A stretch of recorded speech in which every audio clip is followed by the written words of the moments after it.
विद्यार्थी मित्र हो, मी श्री दिलीप मोहिते तुम्हा सर्वांचं या व्हिडिओमध्ये मनापासून स्वागत करतो। आज आपण इयत्ता 11वी विषय मराठी पाठ क्रमांक 1 मामू हा पाठ अभ्यासणार आहोत। शब्दार्थांसह संपूर्ण पाठाचे सोप्या भाषेत स्पष्टीकरण तुम्हाला नक्की ऐकायला मिळेल असा मला विश्वास आहे। चला तर मग आपण हा पाठ अभ्यासूया।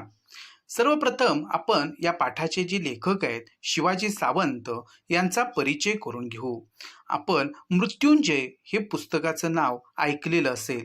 मृत्युंजय ही मराठीतील एक प्रसिद्ध कादंबरी आहे। महाभारतातील कर्ण याच्यावरती ही कादंबरी आधारलेली आहे आणि ह्या प्रसिद्ध कादंबरीचे लेखक म्हणजेच मृत्युंजयकार शिवाजी सावंत यांनी हा मामू नावाचा पाठ लिहिलेला आहे। शिवाजी सावंत यांचा जन्म 1940चा आहे व मृत्यू 2002चा आहे। सुप्रसिद्ध कादंबरीकार म्हणून शिवाजी सावंत यांना ओळखले जाते। मृत्युंजय ही त्यांची कादंबरी म्हणजे त्यांच्या लेखन कर्तृत्वाचे शिखर आहे आणि मराठीतील एक अत्यंत सुंदर सुरेख अशी कादंबरी म्हणजे मृत्युंजय। आणि ही मृत्युंजय कादंबरी वाचल्यानंतर आपल्याला शिवाजी सावंत यांचं लेखक म्हणून असणारं जे महत्व आहे, कर्तृत्व जे आहे ते नक्की लक्षात येईल आणि हे लेखन कर्तृत्वाचं त्यांचं शिखर आहे ही मृत्युंजय नावाची कादंबरी। चरित्रात्मक कादंबरी लेखन हे त्यांचे आवडते लेखन क्षेत्र आणि अनेक व्यक्तिमत्वांना त्यांनी चरित्राचा विषय बनवलेला आहे आणि त्यांच्यावरती कादंबरी लिहिलेली आहेत आणि चरित्रात्मक कादंबरी लेखन हा त्यांचा आवडता लेखनाचा प्रकार आहे। छावा, युगंधर, लढत यांसारख्या प्रसिद्ध कादंबऱ्या सुद्धा त्यांनी लिहिलेल्या आहेत। अशी मने, असे नमुने, मोरावळा, लाल मातीत रंगीत मने हे व्यक्तिचित्रण संग्रह प्रसिद्ध आहेत। आता लाल माती रंगीत मने याच त्यांच्या व्यक्तिचित्रणात्मक पुस्तकातून आपण जो पाठ अभ्यासणार आहोत मामू, तर हा पाठ घेतलेला आहे।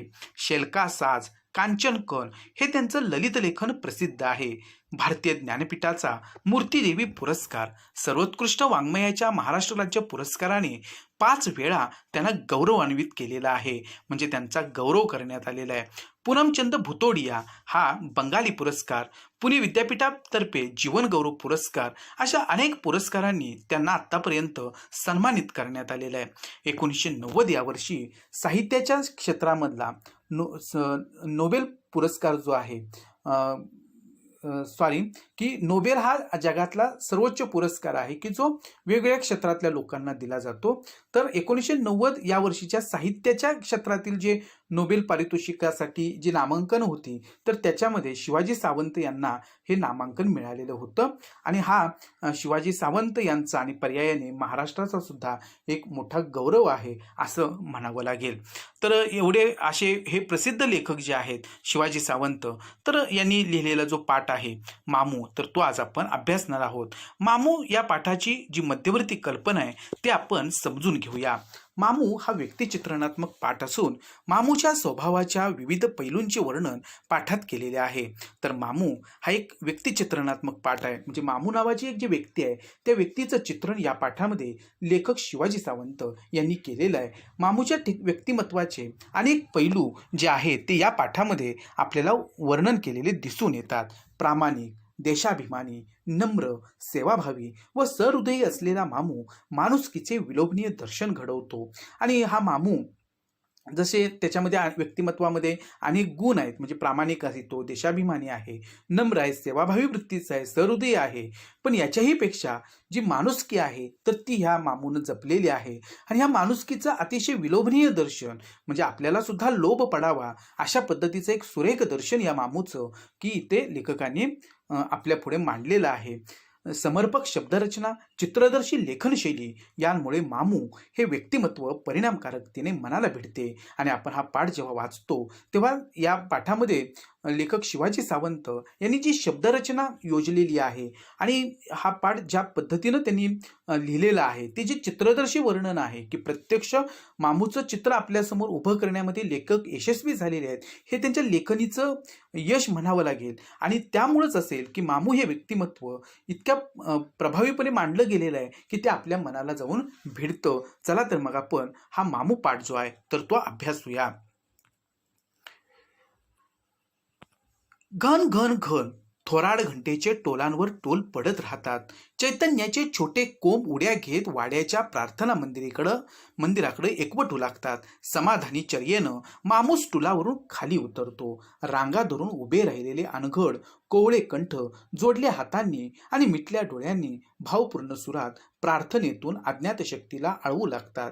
मामू एका दगडी खांबाला रेलून आपली चुनेवानाची सफेद दाढी कुरवाळत ती समूह प्रार्थना ऐकत राहतो. त्याचं मन कशात तरी गुंतून पडतं. आता याच्यामध्ये आलेले शब्दार्थ पाहू. थोराड म्हणजे मोठी, चैतन्य म्हणजे उत्साह, कोंब म्हणजे अंकुर, चर्येने म्हणजे चेहऱ्याने, अनघड म्हणजे न घडलेले, चुनेवानाची म्हणजे चुन्यासारखी. आणि लेखकांनी या मामूचं चित्र रेखाटत असताना सुरुवातीलाच हा मामू त्यांना कसा भेटलेला आहे किंवा कसा दिसतो दररोजच्या दररोज, तर त्याचं वर्णन केलेलं आहे की शाळेची जी घंटा आहे, तर शाळेमध्ये मामू हे शिपाई म्हणून काम करतायत आणि शाळेची घंटा दररोज वाजवण्याचं काम हे त्यांच्याकडेच येतं. आणि घन घन घन अशी जी मोठीच्या मोठी घंटा त्या शाळेची होती, तर ती घंटा ती वाजवत राहतात. आणि ही मोठी जी घंटा आहे त्या घंटेचे टोल जे आहेत तर ते सगळ्या मुलांच्या कानावरती पडतात. आणि ही जी छोटी छोटी मुलं आहेत, जणू चैतन्याचे छोटे छोटे कोंब जे आहेत की उत्साहाचे हे कोंब जे आहेत, तर ते उड्या मारत मारत त्या वाड्यातून बाहेर प्रार्थना मंदिराकडे येऊ लागतात. तिथे एकत्र होतात की जिथं त्यांची प्रार्थना होणार असते. आणि अतिशय समाधानी चेहऱ्यानं हा मामू जो आहे तर ती घंटा वाजवून स्टुलावरून खाली उतरतो. एवढ्यात रांगा धरून उभे असलेले हे न घडलेली जी काही कोवळी मुलं आहेत, तर ते आपल्या सुरांनी ही जी काही प्रार्थना आहे ती म्हणायला सुरुवात करतात. हात जोडलेले असतात, डोळे मिटलेले असतात आणि अतिशय भावपूर्ण सुरामध्ये प्रार्थनेमधून त्या विशिष्ट अज्ञात शक्तीला ही मुलं आळवणी करतात. त्या शक्तीची परमेश्वराकडे विनवणी करतात, प्रार्थनेतून काहीतरी मागत राहतात. आणि अशा पद्धतीनं ही जी प्रार्थना आहे तर ती शाळेमध्ये सुरू होते. आणि त्यावेळेला मामू एका दगडी खांबाला टेकून रेलून आपली चुनेवानाची म्हणजे चुन्यासारखी सफेद दाढी जी आहे तर ती कुरवाळत कुरवाळत ती प्रार्थना ऐकत राहतो. आणि त्याच वेळेला त्याचं मन कशात तरी गुंतून पडलेलं असतं. प्रार्थना संपते, जनगणमनाची इशारत मिळते आणि एवढ्यात प्रार्थना संपते, जनगणमन आता सुरू होणार असतं. आणि मग एवढ्यात खांबाला रेललेला मामू पाय जोडून सावधानचा पवित्रा घेऊन खडा होतो. आणि मामू सुद्धा लगेच सावधान स्थितीमध्ये जनगणमनासाठी उभा राहतो. या शाळेचा मामू एक अवयव झालाय. आणि शाळा हे शरीर धरलं तर त्या आपल्या शरीराचे सगळे अवयव जसे महत्वाचे असतात, तसं या शाळेचा एक महत्वाचा अवयव म्हणजे हा मामू होता. गेली 40 वर्ष तो आपल्या अलिबाबाच्या हातानं घंटेचे टोल देत असे चैतन्याचे कोंब नाचवत आलाय. आणि आपल्या घंटेच्या तालावर ह्या शाळेमधले चैतन्याचे अनेक कोंब तो आतापर्यंत नाचवत आलाय. जवळपास 40 वर्षे तो या शाळेमध्ये काम करतोय. कोल्हापूर संस्थान होतं तेव्हा राजाराम महाराजांच्या कारकिर्दीतील मामूची नेमणूक आहे. आणि कोल्हापूर संस्थान जेव्हा होतं स्वातंत्र्यपूर्व कालखंडामध्ये, तेव्हा राजाराम महाराजांच्या कारकिर्दीमध्ये मामूंना नेमलेलं होतं. त्यानं 2 राज्य बघितली, संस्थानाचं आणि लोकशाहीचं. आणि 2 राज्य त्याने जवळून बघितली. एक म्हणजे संस्थानाचं आणि दुसरं म्हणजे स्वतंत्र भारतामध्ये जेव्हा भारताचा राज्यकारभार सुरू झाला आणि ही लोकशाही. कोल्हापूरकरांच्या कैक पिढ्या बघितल्या. आणि कोल्हापुरामध्येच त्यांची सगळी कर्मभूमी त्यांची कोल्हापूर आहे. आणि ह्या कोल्हापूरकरांच्या कैक पिढ्या त्यांनी जवळून बघितलेल्या आहेत. मामूच्या सफेद धाडीत जेवढे केस आहेत तेवढ्या त्याच्या आठवणी असतील. आणि लेखक असं म्हणतात, म्हणजे ह्या मामूचं वर्णन करत असताना, मामूचा गौरव करत असताना, की ह्या मामूच्या दाढीमध्ये जेवढे केस आहेत तेवढ्याच त्याच्याविषयीच्या आठवणी सुद्धा आहेत. खूप बघितल्याने भोगलंय त्यानं. आणि खूप त्या ठिकाणी ह्या मामूनं जग जवळून बघितलेलं आहे. खूप गोष्टी सहन सुद्धा केलेल्या आहेत की प्रत्येकाला आपल्या आयुष्यामध्ये अनेक बरे वाईट प्रसंग पाहावे लागतात, अनुभवावे लागतात. मामून सुद्धा ते पाहिलेले आहेत. महाराजांचा मुक्काम पन्हाळ्यावर पडला तर मामूला भल्या पहाटे उठून साथीदारांसह 14 मैलांची पायपीट करावी लागले. पण ही आठवण सांगताना कुठं वेदनेची कळ त्याच्या दाढी चर्येवर तरळत नाही. आणि या मामूला काही वेळेला महाराजांचा मुक्काम म्हणजे संस्थानाच्या काळामध्ये जेव्हा ते सेवेमध्ये होते संस्थानाच्या, तेव्हा पन्हाळ्यावरती जेव्हा महाराजांचा मुक्काम पडायचा तेव्हा या मामूला भल्या पहाटे ते एक सेवक होते, त्यामुळे जेव्हा त्यांना सांगितलं जाईल तेव्हा त्यांना तिथं जावं लागणार आणि भल्या पहाटे उठून आपल्या साथीदारांसह 14 मैल म्हणजे 1 मैल जर 1.5 किलोमीटरचा आपण पकडला तर साधारणपणे 20-21 किलोमीटरचा तो सगळा प्रवास जो आहे तर तो पायानं करायचा आणि अशी कितीतरी वेळा ही पायपीट जी आहे तर ती मामूनं केलेली आहे. पण हे सगळं सांगत असताना कुठेही दुःख मामूला होत नाही. म्हणजे एक निष्ठावान सेवक कसा असतो त्याचं एक उत्तम उदाहरण म्हणजे हा मामू होता. उलट एका सच्च्या सेवकाला शोभेल अशी अभिमानाची झालर त्याच्या मुखड्यावर उतरते आणि दुःख तर नाहीच त्याच्या चेहऱ्यावर हे सगळं सांगत असताना, परंतु एक सच्चा निष्ठावान सेवक जो असतो त्याला जो अभिमान वाटतो आपलं कर्तव्य पार पाडत असताना, तर तोच अभिमान तोच आनंद या मामूच्या चेहऱ्यावरती होता. म्हणजे आपलं काम कसं करावं आणि आपलं काम जे आहे किंवा आपली जी सेवा आहे तर ती कशी त्या ठिकाणी इतरांसाठी आपण करावी याचं एक चांगलं उदाहरण हे मामू होता. डोळे किलकिले करत भुवया आकरसून त्याच्या बुड्या देहातील उमदं मन बोलून जातं आणि आता थोडं वयामानानुसार त्याच्यात ज्या काही खानाखुणा आहेत त्या मामूच्या चेहऱ्यावरती दिसत आहेत आणि डोळे थोडेसे बारीक करून भुवया थोड्याशा ताणून हे जे मामू आहेत की जरी शरीर म्हातारं झालेलं असलं तरी मन मात्र उमदं होतं, उत्साही होतं आणि ते बोलून जातात, सर फाटेचं धुक्यातनं पन्हाळ्यावर चढणं लई गमतीचं, आता वाटतं पण नाही झेपत. आणि लेखकांना ते सांगून जातात की सर की पहाटेचं धुक्यातून पन्हाळ्यावरती चढून जायचं, 20-21 किलोमीटरचा तो सगळा प्रवास पायी करायचा, खूप आनंदाचं होतं आणि आता सुद्धा वाटतं की आपण पन्हाळ्यावरती चालत जावं, परंतु आता ते झेपणार नाही, आपलं वय झालंय. आणि असं जणू त्या ठिकाणी मामू हे सगळं सांगायचा, कारण त्याचं शरीर म्हातारं झालेलं होतं पण मन मात्र अजूनही उमदं होतं, तरुण होतं, उत्साही होतं. संस्थानं विलीन झाली आणि असा इमानी चाकरवर्ग चव्हाटा पांगला आणि भारतामध्ये ही सगळी संस्थानं विलीन झाली. कोल्हापूर संस्थान सुद्धा विलीन झालं आणि असा जो संस्थानांचा जो इमानी निष्ठावान जो चाकरवर्ग होता तो सुद्धा आता संस्थानं विलीन झाल्यामुळं त्यांची सेवा समाप्त झाली आणि 4 दिशांना ती विखुरले गेले. त्यातच मामू या शाळेत रुजू झाला आणि त्यातच हा जो मामू आहे तर तो सुद्धा या शाळेमध्ये म्हणजे संस्थांचा सेवक वर्ग काही वेळेला त्यांना पुन्हा त्या ठिकाणी सेवेमध्ये घेतलं गेलेलं आहे, तसे करार झालेले असतील आणि मामूला सुद्धा या शाळेमध्ये हजर करून घेण्यात आलं. एक शिपाई म्हणून त्यांना या शाळेमध्ये काम मिळालं. डुईला अबोली रंगाचा फेटा आणि मामू दिसतो कसा तर नेहमीच त्या ठिकाणी त्याच्या डोक्यावरती अबोली रंगाचा फेटा असायचा, आपल्याला तो चित्रामध्ये दिसतोय. अंगात नेहरू शर्टावर गर्द निळं जाकीट आणि हे निळशार जाकीट जे आहे तर ते नेहरू शर्टवरती त्यांच्या असायचं. जाकिटाच्या खिशात चांदीच्या साखळीचं एक जुनं पॉकेट वॉच आणि ह्या जाकिटाच्या खिशामध्ये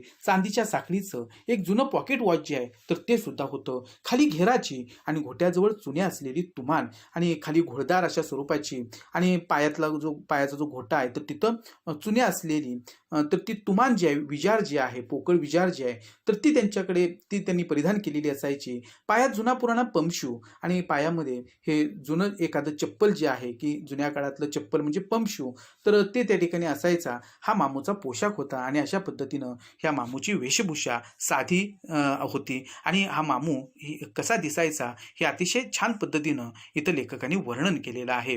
पुढे पहा, शाळेत तो शिपाई आहे पण बाहेर तो बहुरूपी आहे. आणि लेखक सांगतात की हा जो मामू आहे, मामू जरी शाळेत शिपाई असला तरी बाहेर मात्र एखाद्या बहुरूपयाप्रमाणे तो असतो. कुठं फळांच्या मार्केटमध्ये एखाद्या बागवानाच्या दुकानावर घटकाभर बसून त्याचं दुकान चालव आणि कधी तो फळांच्या मार्केटमध्ये गेला तर तिथं ओळखीच्या एखाद्या बागवानाच्या फळ विक्रेत्याच्या दुकानावरती थोडा वेळ तो बसायचा, त्याचं दुकान चालवायचं. तेवढीच त्या ठिकाणी फळ विक्रेत्याला विश्रांती मिळायची आणि मग त्या बदल्यामध्ये तो फळ विक्रेता जो आहे तो हातावर ठेवेल ते अल्लाची खैर म्हणून आपलंसं कर. आणि मग हा मामू काय करायचा की तो बागवान जो आहे तो जे काही देत असेल तर ते अल्लाची खैर म्हणजे अल्लाची देणगी म्हणूनच तो ठेवून घ्यायचा. कुठं एखाद्या मुस्लिम अधिकाऱ्याच्या बच्चीला उर्दूची शिकवण दे आणि उर्दूचं ज्ञान सुद्धा ह्या मामूला चांगलं होतं आणि कधी कधी त्या ठिकाणी एखाद्या मुस्लिम अधिकाऱ्याच्या लहान मुलीला उर्दू सुद्धा तो शिकवायचा. 1 ना 2 नाना तऱ्हेचे उद्योग हा मामू करतो आणि अशा पद्धतीनं ह्या मामूच्या व्यक्तिमत्वाचे हे विविध पैलू जे आहेत तर ते इथं लेखकांनी उलगडून दाखवलेले आहेत. शाळेतील लोकांना तो शिपाई वाटतो, शाळेबाहेरच्या लोकांना त्याच्या अनेक रूपं दिसतात, मौलवी, व्यापारी, उस्ताद या सगळ्यांचा अंतर्भाव करता येईल असं साऱ्यांनी त्याला सुटसुटीत नाव देऊन ठेवलंय मामू. आणि अशा पद्धतीनं कधी मौलवी, कधी व्यापारी, कधी उस्ताद अशा वेगवेगळ्या रूपांमध्ये हा मामू जो आहे तो सगळ्यांना भेटत राहतो. पण ह्या सगळ्या गोष्टी ज्या आहेत तर त्यांना सामावून घेईल आणि त्यांना एकच नाव सगळ्यांनी मिळून दिलेलं होतं आणि ते सुटसुटीत नाव होतं मामू असं, आणि या मामू या नावानंच ते ओळखले जात होते. 10 वर्षापूर्वी मी या शाळेत रुजू झालो तेव्हापासून या माणसाला जवळून पारखत आलोय. आणि लेखक असं म्हणतात की 10 वर्षांपूर्वी जेव्हा मी या शाळेमध्ये रुजू आलो तेव्हापासून या माणसाला मी जवळून पाहत आलेलो आहे. गरीब माणसानं किती आणि कसं हुशार असावं याचा मामू एवढा मासला मला काही बघायला मिळालेला नाही. आणि एखाद्या गरीब व्यक्तीनं किती आणि कसं हुशार असावं याचा एक अत्यंत चांगला नमुना म्हणजे हा मामू होता. आणि मामूसारखी व्यक्ती मला दुसरी कुणी बघायला मिळालेली नाही. इतका हा मामू जो आहे तर तो वेगळा होता, हुशार होता. मी मामूच्या घरी गृहप्रवेशाच्या कार्यक्रमाला गेलो. त्याची कर्तबगारी बघून खूप समाधान वाटलं. आणि हा लेखक जे आहेत तर ते एकदा ह्या मामूच्या घरी मामूनं जे काही घर बांधलेलं होतं तर त्यावेळेला जे काही गृहप्रवेशाचा कार्यक्रम असतो की वास्तुशांती आपण त्याला म्हणतो, तर त्या कार्यक्रमाला ते गेलेले होते. त्याची कर्तबगारी बघून खूप समाधान वाटलं. आणि त्यांना आत्तापर्यंत जे काही मिळवून ठेवलेलं आहे किंवा तो ज्या समाधानानं राहतो आहे ते बघितल्यानंतर लेखकांना खूप समाधान वाटतं. मामूनं केलेल्या कष्टमय चाकरीचं फळ म्हणून असेल, पण त्याची सगळीच मुलं गुणवान निघालीत. आणि मामूनं जे आत्तापर्यंत कष्टानं जीवन जगलेला होता तर त्याचं एक चांगलं फळ असेल. आणि जसं कर्म तसं फळ असतं. आणि त्यामुळेच असेल लेखक असं म्हणतात की ह्या मामूची सगळीच मुलं गुणवान निघाली. पैसा कमावतात म्हणून माज नाही, आणि या मुलांना ते पैसे मिळवतात म्हणून कुठल्याही प्रकारचा गर्व नाही. बापाचा शब्द त्यांच्या लेखी शेवटचा शब्द आहे, आणि वडिलांचा शब्द हा त्यांच्या दृष्टीनं अखेरचा शब्द असतो. म्हणजे वडिलांचा शब्दाला जो मान आहे, मामूच्या शब्दाला जो मान आहे, तर तो त्यांच्या घरामध्येही लेखकांना दिसतो. तो कधी खाली पडत नाही. आणि ह्या मामूनं जे काही आत्तापर्यंत मिळवलेलं आहे, प्रामाणिकपणानं आत्तापर्यंत कष्टानं जे त्यानं उभं केलेलं आहे त्याबद्दल आदर त्याच्या मुलांना सुद्धा आहे. आणि म्हणून आपल्या वडिलांचा शब्द ते कधी खाली पडू देत नाहीत. आणि ह्या मामूच्या शब्दाला मान जसा इतर सगळीकडे आहे तसा घरामध्ये सुद्धा आहे. म्हणजे मामूनं आपली एक वेगळी ओळख जी आहे तर ती निर्माण केलेली आपल्याला दिसून येते. असंच एकदा मामूच्या घरी त्याच्या दुसऱ्या नंबरच्या मुलाचं शादी मुबारक निघालं. आणि दुसरी एक आठवण जी आहे मामूविषयी ते लेखक सांगतात की एकदा मामूच्या घरी त्याच्या दुसऱ्या नंबरच्या मुलाचं शादी मुबारक निघालं. आणि दुसऱ्या मुलाचं लग्न जे आहे तर ते ठरलेलं होतं. लग्नाचा कार्यक्रम होता. आणि ठरल्याप्रमाणे मामू मला आमंत्रण द्यायला आला. आणि नेहमीप्रमाणे आता लेखकांना आमंत्रण एवढ्या जवळचे ते सगळे एकमेकांच्या दृष्टीनं होते. आणि त्या पद्धतीनं मामू आमंत्रण द्यायला लेखकांच्याकडे आलेला आहे. सर, पोराचं लग्न आहे, यायला पाहिजे. आणि सर, माझ्या मुलाचं लग्न आहे, तुम्हाला यायलाच पाहिजे. असं त्या ठिकाणी मामूनं आग्रहाचं निमंत्रण जे आहे ते लेखकांना दिलं. मामू, तुमच्या पोराचं लग्न आहे तर येऊन कसं चालेल? नक्की येईल, मी उत्तर दिलं. आणि लेखकांनी सुद्धा सांगितलं, अहो मामू, तुमच्या मुलाचं लग्न आहे तर नाही येऊन कसं चालेल? म्हणजे मामूविषयी एक आदर जो आहे तो सगळ्यांना होता, लेखकांना सुद्धा होता. आणि म्हणून लेखक म्हणतात की मी नक्की येणार. आणि अशा पद्धतीने त्यांनी त्याला मामूला उत्तर दिलं. एका मित्राला घेऊन संध्याकाळी शादीच्या मंडपात गेलो. आणि एका मित्राला घेऊन लेखक संध्याकाळच्या वेळेला ह्या लग्नाच्या कार्यक्रमाला शादीच्या मंडपामध्ये गेले. मंडप माणसांनी भरला होता. मामूनं पुढे येत मला हाताला धरून आघाडीला नेऊन बसवलं. आणि लेखकांना सुद्धा एक चांगला मान जो आहे तर तो मामूकडे होता. आणि लेखक जेव्हा आले, कारण मृत्युंजयकार म्हणूनच शिवाजी सावंत ओळखले जात होते, आणि त्यांचं कर्तृत्व सुद्धा लेखकांचं खूप मोठं होतं. आणि जेव्हा ते तिथे आलेले आहेत तेव्हा मामू लगबगीने पुढे आलेला आहे. आणि लेखकांना सोबत घेऊन अगदी समोर तिथं त्यांना नेऊन बसवलेला आहे. म्हणजे जो मान आहे तर तो त्या ठिकाणी ह्या मामूनं लेखकांना दिलेला आहे. आघाडीला म्हणजे सर्वात पुढे.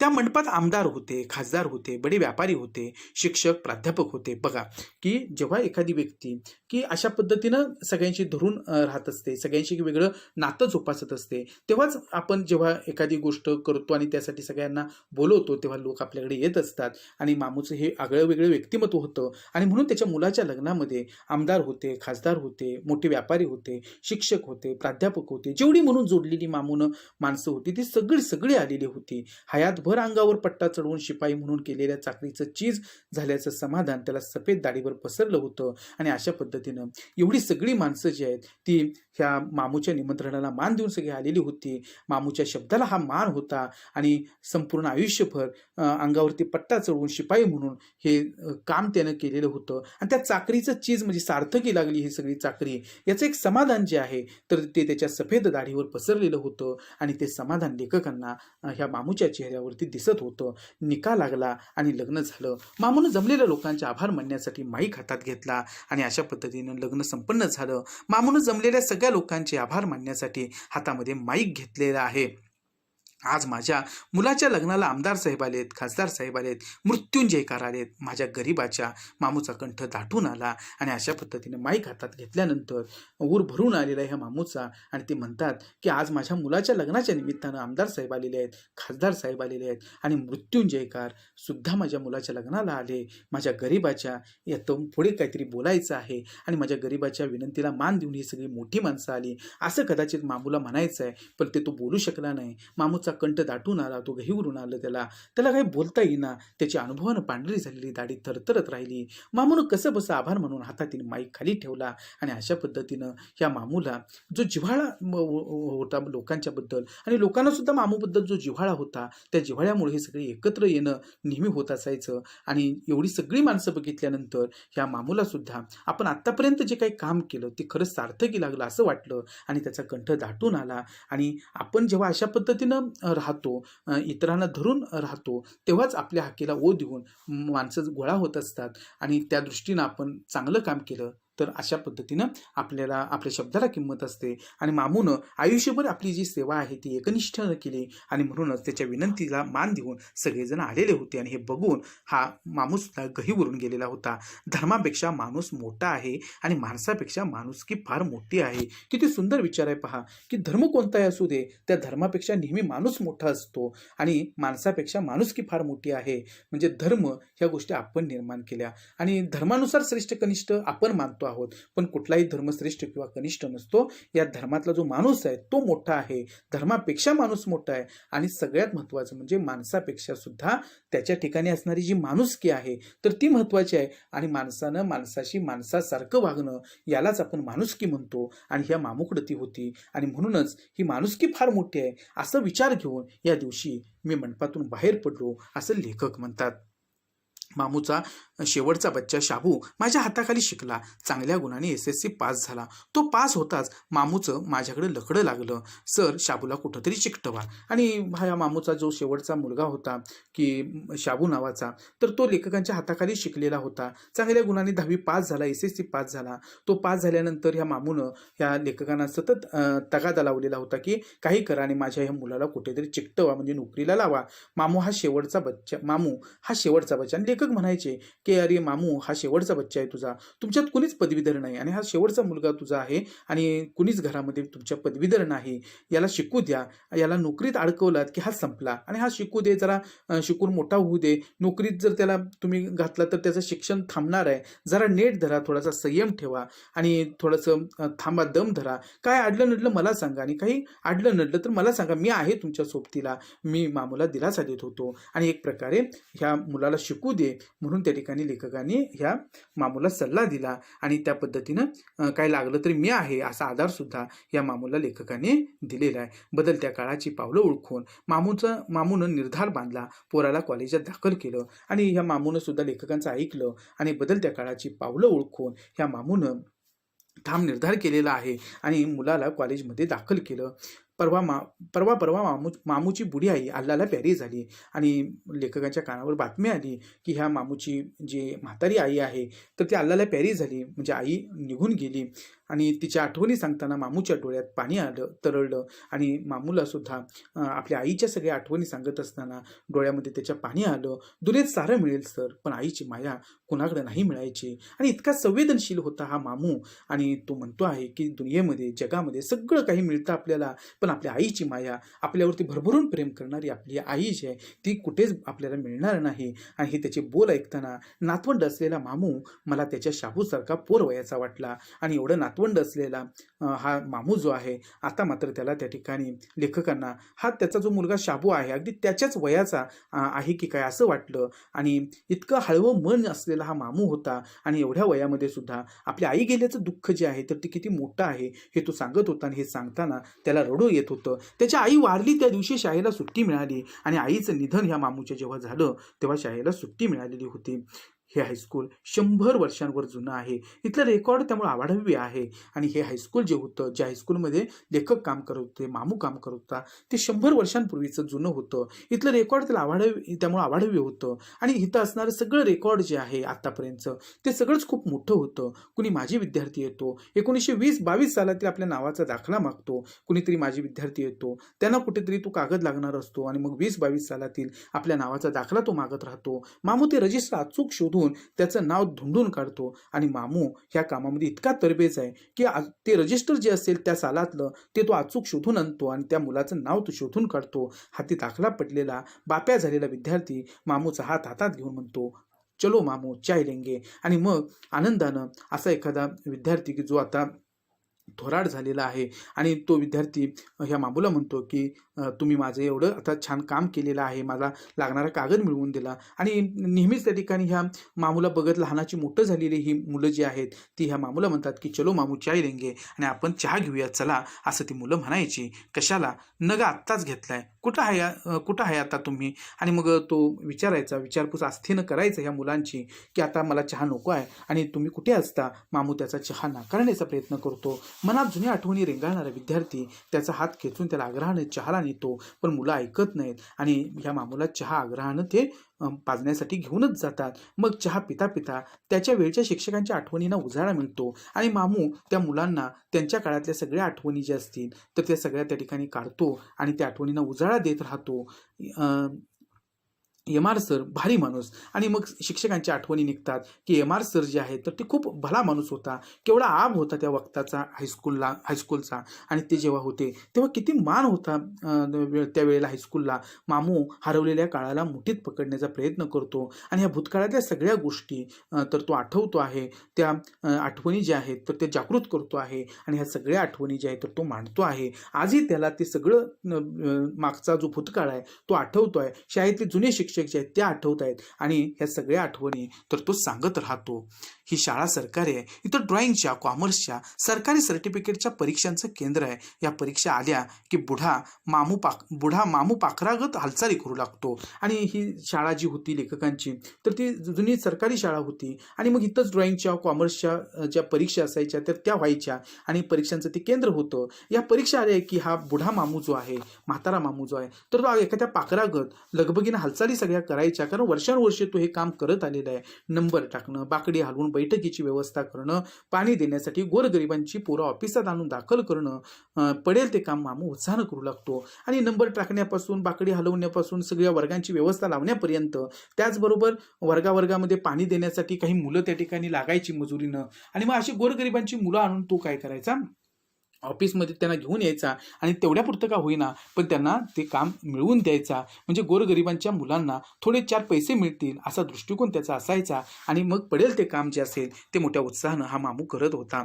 कधी खेळताना, कधी प्रार्थनेच्या वेळेला एखादं पोरगं चक्कर येऊन कोसळतं. रिक्षा आणून त्या पोराला घालून डॉक्टरकडे नेताना मामू त्याला आईच्या मायेनं धीर देत म्हणतो, घाबरू नकोस, ताट बस, काय झालं नाही तुला. आणि हा मामू जो आहे खरंच आगळा वेगळा होता की खेळत असताना कधी मुलं पडलीत किंवा प्रार्थनेच्या वेळेला एखादं पोरगं चक्कर येऊन कोसळलं तर लगेच पटकन रिक्षा आणायची, त्यामध्ये त्या मुलाला घालायचं आणि डॉक्टरांकडे घेऊन जायचं आणि तोपर्यंत आईच्या मायेनं त्या मुलाला धीर द्यायचा. अरे घाबरू नकोस, तुला काय झालंय, ताट बस, तुला काही झालेलं नाही. आणि असा आधार जो आहे तो मामू त्या ठिकाणी या मुलांना द्यायचा. म्हणजे धीर देणं, आधार देणं, म्हणजे अशी जी माणसं असतात तर ती खरंच दुर्मिळ असतात आणि मामू ह्या दुर्मिळ माणसांपैकीच एक होता. 26 जानेवारी, 15 ऑगस्ट या राष्ट्रीय दिवशी कधी कधी मामूच्या हातानं इथला राष्ट्रध्वज दंडावर सरसरत चढतो. शाहीच्या 3ऱ्या मजल्यावरच्या माथ्यावर निकोप वाऱ्यावर फडफडत राहतो. फेट्याजवळ हाताचा पंजा भिडवून मामू राष्ट्रगीत संपेपर्यंत ध्वजाकडे मान उंचावून बघत राहतो. आणि राष्ट्राभिमानी असणारा हा मामू जो आहे की 26 जानेवारी 15 ऑगस्ट ह्या राष्ट्रीय सणांच्या दिवशी राष्ट्रध्वज त्या ठिकाणी फडकवायचा असेल किंवा तो त्याची व्यवस्था लावणं असेल, ही सगळी कामं जी असेल तर ती मामूच करायचा. आणि शाळेच्या 3ऱ्या मजल्यावरच्या माथ्यावरती जेव्हा तो मोकळ्या वाऱ्यावरती हा राष्ट्रध्वज फडफडत असायचा, तेव्हा त्या ठिकाणी हा मामू जो आहे तर हे राष्ट्रगीत म्हणून वगैरे की त्या तिरंग्याकडं हा अभिमानानं बघत राहायचा. म्हणजे एक प्रकारचं देशप्रेम जे आहे तर ते ह्या मामूच्या मनामध्ये प्रचंड होतं आणि त्याला तो अभिमान जो आहे तर तो वाटायचा आणि ही सगळी कामं तो उत्साहानं करायचा. माझ्याकडं कोणी बडा पाहुणा आला की मामूकडं बघत नुसती मान डोलवली की तिचा इशारा पकडत मामू चहाची ऑर्डर देतो. पाहुणा बसेपर्यंत चहा दाखल होतो. आणि अशा पद्धतीनं लेखकांच्याकडे कोणी मोठा पाहुणा वगैरे आला की नुसतं बघितलं ह्या मामूकडं तरी सुद्धा तो इशारा त्या ठिकाणी मामू समजून जायचा आणि लगेच त्या ठिकाणी चहाची ऑर्डर तो द्यायचा. पाहुणा बसेपर्यंत चहा सुद्धा घेऊन यायचा. राजे चहा केव्हा सांगितलात? पाहुणा आश्चर्यानं म्हणायचा. आणि आश्चर्याने हा पाहुणा विचारायचा की हे जी शिवाजी सावंत आहेत तर त्यांना त्यांचा जवळचा पाहुणा म्हणायचा की अहो राजे, चहा केव्हा सांगितलात? तुम्ही तर आमच्या समोरच बोलत बसलेला आहात. मी उत्तर देतो, ऐतिहासिक काळात वावरतो ना सध्या, नुसती इशारती बरं हुकूम कामं होतात आमची. आणि ऐतिहासिक कादंबऱ्या लिहिणारे हे शिवाजी सावंत जे आहेत ते म्हणतात की ऐतिहासिक काळात मी वावरतो ना, आणि नुसता इशारा जरी केला तरी माझी सगळी कामं होतात. म्हणजे इथं हा मामू जो आहे तर तो ही इशारींची भाषा सुद्धा जाणून घ्यायचा आणि त्या पद्धतीने सगळी कामं पटापट त्या ठिकाणी करायचा, इतरांना मदत करायचा. एकदा मी आणि मामू शाळेच्या व्हरांड्यात बाकावर गप्पा मारत बसलो. त्या दिवशी मामू खुल्ला होता आणि मामू थोडा आनंदात होता. संस्थानिकांच्या काळच्या वाड्यावरच्या एक अजब गमती सांगत होता. 3 तास केव्हा मागं पडले होते दोघांनाही कळलं नाही. आणि हे दोघे बोलत बसले तेव्हा 3 तास कसे संपले त्या सगळ्या आठवणी ऐकत असताना लेखक शिवाजी सावंत यांना सुद्धा कळलं नाही. प्रसंगी मामू एखाद्या कार्यक्रमाच्या वेळी मुलांच्या समोर 10-20 मिनिटे एखाद्या विषयावर बोलू शकतो. आणि मामू शिपाई जरी असला तरी एखाद्या कार्यक्रमाच्या वेळेला मुलांच्या समोर 10-20 मिनिटं जर त्याला काही एखाद्या विषयावरती बोलायला सांगितलं तरी तो बोलू शकायचा. त्याला जसं उर्दूचं ज्ञान आहे तसंच त्याला वैद्यकाचंही ज्ञान आहे. आणि जसं उर्दू त्याला चांगली समजते तसं त्या ठिकाणी वैद्यकाचं सुद्धा ज्ञान त्याला चांगलं आहे. लहानसर च नसलेल्या शिक्षकाला तो म्हणतो. आणि अगदी लहान शरीर यष्टी, शरीराची बांधाज किंवा ठेवण जी असते त्याला चण असं म्हणतात. आणि लहानशी शरीर यष्टी असलेल्या एखाद्या शिक्षकाला तो म्हणायचा, काय पवार सर, काय ही तब्येत, पैसे काय कोण उरावर बांधून नेणार जाताना, जरा अंग धरीसारखं काहीतरी खावा. मी सांगतो तुम्हाला, साखरेच्या पाकात तूप घालून त्यात शेरभर साप धुतलेल्या खारका बिया काढून 15 दिवस मूर्तीला घाला. आणि ह्या ज्या काही खारका आहेत तर त्या दुधामध्ये भिजत घाला, मुरवत ठेवा. रोज सकाळी अनुच्या पोटी 2-2 खावा. आणि ह्या ज्या काही खारका असतील मुरवलेल्या तर त्या सकाळी उठल्यानंतर काही न खाता अनुच्या पोटी ह्या ज्या खारका आहेत त्या खा, 2-2 खा. महिन्याभरात तुम्हाला कोणी ओळखणार नाही आणि महिन्याभरात तुमची तब्येत इतकी चांगली होईल की तुम्हाला कोणी ओळखणार सुद्धा नाही, असं त्या ठिकाणी हा मामू सांगून जायचा. आणि असा हा मामू होता. कुणाच्या पायाला लागलं तर त्याला कुठला पाला वाटून लावावा याचा सल्ला द्यायला मामू विसरत नाही. आणि चांगलं ज्ञान वैद्यकाचं सुद्धा त्याला असावं. आणि कुणाच्या पायाला जर लागलं तर कुठला झाडपाला आणून त्याला लावायचा असा सल्ला द्यायला सुद्धा हा मामू विसरायचा नाही. कुणाचं पोट बिघडलं तर त्यावर कुठला काढा प्यावा याची सूचना द्यायला तो चुकत नाही. कोणाचं पोट बिघडलं तर कुठला काढा घ्यायला पाहिजे हे सुद्धा तो त्या ठिकाणी सांगायचा. शाळेत एखादा कार्यक्रम निघाला की त्याची आखणी मामूच्या हातात येते. आणि शाळेत एखादा कार्यक्रम असेल की त्याचं सगळं नियोजन जे आहे ते मामूच्या हातामध्ये असायचं. अगदी फ्लॉवर पाटपासून ते टेबल क्लॉथपर्यंत सारी जुपी जोडून देऊन पुन्हा कार्यक्रमाच्या वेळी एखादा कोपरा धरून वक्ता काय काय बोलतो हे तो नीट ध्यान देऊन ऐकतो. आणि अशा पद्धतीने सगळी व्यवस्था तो करायचा. आणि पुन्हा त्या ठिकाणी वक्ता काय बोलणार आहे हे एखाद्या कोपऱ्यात जाऊन तो छानपैकी ऐकत बसायचा. आणि तेही नीट लक्ष देऊन कार्यक्रम संपला की मामूला विचारावं कसा झाला कार्यक्रम संपल्यानंतर सहज जरी मामूला विचारलं की कार्यक्रम कसा झाला तर वक्त्यात काही खास नसेल तर नाराजी प्रकट करण्याची त्याची एक ढब आहे, त्याची एक शैली आहे. आणि मग तो बोलून जायचा. बोललं चांगलं ते, पण म्हणावी तशी रंगत नाही भरली. आणि मग हा मामू लगेच त्या ठिकाणी आपली प्रतिक्रिया द्यायचा की वक्ता बोलला चांगला पण जी रंगत त्या ठिकाणी यायला पाहिजे होती बोलण्यामध्ये ती आली नाही.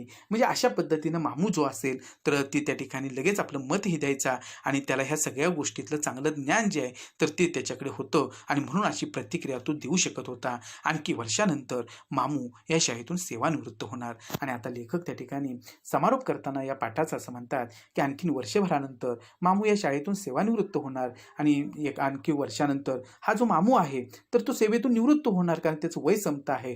रोजाना दिसणारा त्याचा आबोली रंगाचा फेटा आणि सफेद दाढी आता दिसणार नाही, आणि रोजच्या रोज त्याचा दिसणारा जो आबोली रंगाचा फेटा आहे, त्याची सफेद दाढी जी आहे, त्याचं हे सगळं व्यक्तिमत्व जे आहे तर ते आता मला दिसणार नाही. माणसाच्या आयुष्याला कुठं ना कुठं वळण असतं, आणि माणसाच्या आयुष्याला हे अशा प्रकारचं वळण असतं, आणि टाळतो म्हटल्यानं ते नाही टाळता येत, आणि टाळतो म्हटलं तरी आपल्याला ते टाळता येत नाही. आणि नियत वयोमानानुसार मामू आता रिटायर होणार, सेवानिवृत्त होणार, म्हणजे ते आता आपल्याला रोज दिसणार नाहीत. याचं जे दुःख आहे ते लेखकांना झालेलं आहे. सरकारी नियमच आहे, त्याप्रमाणे मामूला घरी जावं लागणार. पण मला मात्र वाटत राहतं की त्याच्या शेवटच्या क्षणापर्यंत त्याच्या हातानं इथल्या थोराड घंटेचे घन घन असे टोल पडत राहावेत. आणि एवढं शिवाजी सावंत यांना आपलेपणा, जिव्हाळा जो आहे तो मामूविषयी वाटतो. मामू जायलाच नको या शाळेतून, किंबहुना शेवटपर्यंत त्याच्याच हातातून हे घंटेचे टोल जे आहेत ते पडत राहावेत, ते आपण ऐकत राहावेत. आणि लगेच त्याच्या टोलनिशी ही सगळी जी काही लहान लहान मुलं जी आहेत ती प्रार्थनेसाठी बाहेर अंगणामध्ये व्हरांड्यामध्ये एकत्र जमावेत, आणि हे सतत त्या ठिकाणी सुरू राहावं असं लेखकांना वाटतं. त्या टोलांच्या तालावर चैतन्याचे अगणित कोवळे कोंब नाचत राहावेत, आणि ही मुलं त्याच्या पडणाऱ्या टोलाच्या तालावरती ही उत्साहाचे जे कोवळे कोंब जे आहेत, ही मुलं जी आहेत तर ती नेहमी नाचत राहावीत. जोडल्या हाताने आणि मिटल्या डोळ्यांनी कवळिकीच्या असंख्य अनघड कंठांतून प्रार्थनेचे धीरगंभीर बोल असेच उमटत राहावेत. आणि दगडी खांबाला रेलून ते प्रार्थना बोल ऐकताना पार बुढा झालेला मामू असा कसल्या तरी विचारात कायमचा हरवलेला बघायला मिळावा. आणि हेच लेखकाची इच्छा आहे की अशाच पद्धतीनं या मामूनं या शाळेमध्ये राहावं, आणि हा टोल देत राहावं. आणि त्या टोलनिशी ही जी काही कोळी लहान मुलं आहेत तर ती चैतन्यातनं रचले असलेली हे जे काही कोंब आहेत तर ते वर्गातून बाहेर पडावेत, प्रार्थनेसाठी एकत्र यावेत. आणि हा मामू जो आहे तर त्याच वेळेला कुठेतरी दगडी खांबाला रेलून ते सगळी प्रार्थना तो ऐकत उभा राहावा, आणि पुन्हा त्या ठिकाणी तो कुठल्या तरी विचारात बुडलेला जसा नेहमी बघायला मिळतो तसा तो बघायला इथून पुढेही मिळावा, अशी जी इच्छा आहे ती शिवाजी सावंत शेवटी व्यक्त करतात. आणि इथे त्या ठिकाणी या मामूच्या व्यक्तिचित्रणाला ते पूर्णविराम देतात. आणि मामू हा एकंदरीत नेमका कसा आहे हे त्याच्या अगदी सगळ्या स्वभावाचे पैलू जे आहेत तर ते अतिशय परिणामकारक रीतीनं इथे लेखकांनी आपल्यासमोर मांडलेले आहेत. विद्यार्थी मित्र हो, बराच वेळ तुम्ही हा व्हिडिओ ऐकला त्याबद्दल तुम्हा सर्वांचं धन्यवाद. आणि ज्यांनी कुणी अजून हा चॅनल सबस्क्राईब केलेलं नसेल त्यांनी हा चॅनल सबस्क्राईब करायला अजिबात विसरू नका, कारण पुढे येणारे व्हिडिओ जे आहेत तर ते तुम्हाला पाहायला मिळतील, आणि आपला 11वीचा अभ्यास जो आहे तो अधिक चांगल्या पद्धतीनं होईल. मी इथेच थांबतो. पुन्हा एकदा धन्यवाद.